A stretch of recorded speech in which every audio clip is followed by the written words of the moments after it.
This is the great palm house at, the extraordinary Kew Gardens. And I was fortunate enough to be able to go there and do about a dozen installations in these gardens.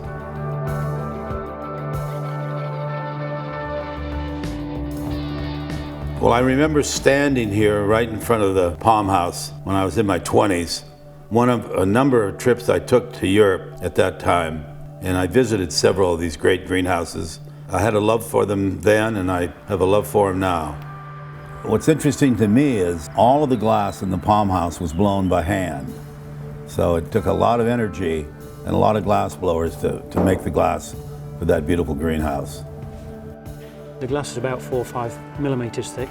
I think the most amazing thing about the glasswork and any of these structures is that outside can be freezing during the winter and inside tropical. It's an extraordinary building, and I am very interested in any building that's made with hand-blown glass. The palm house is done with cylinder glass.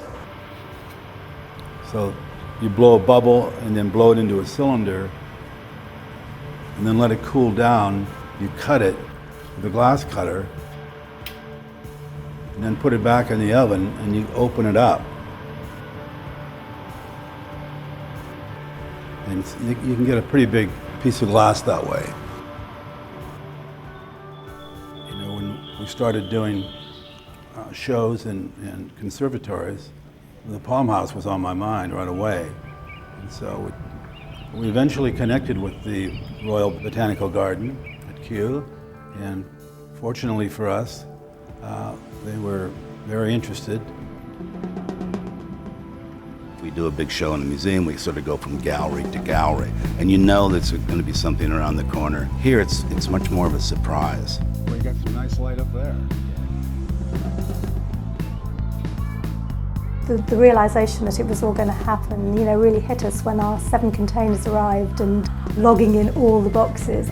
I think suddenly the realisation, my God, all this stuff is full of glass and we're going to have to get it out there, get it to the right locations at the right time. I couldn't do 1/10 of what I'm doing if I didn't have a big team. Without this team, there's no way that I could wander around the world, doing these projects, and everything keeps going, and projects, opportunities come up, and often, it's something that nobody quite knows what it's going to be until it happens. So the complexity of the big shows takes a great team of people, and I've been very fortunate to, over the years, build that team.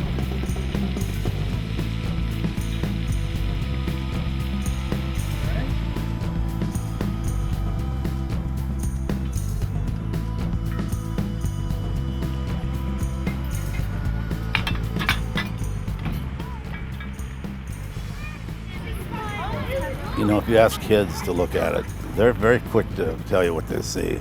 You could have a whole class of second graders that each see something different. My work is that way a lot because it's not figurative. It's very different to what most people expect when you tell them there's some sculpture to see. It's completely different, actually. I can tell you from experience that people walk away with different things. What I hope is that it gives people a lot of joy or a lot of making them think about things they hadn't thought about before.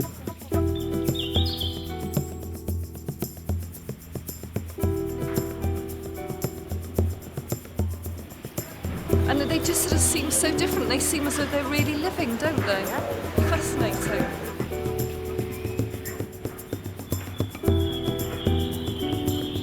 Just stunning. It's quite mischievous sort of work, actually. Not what you expect.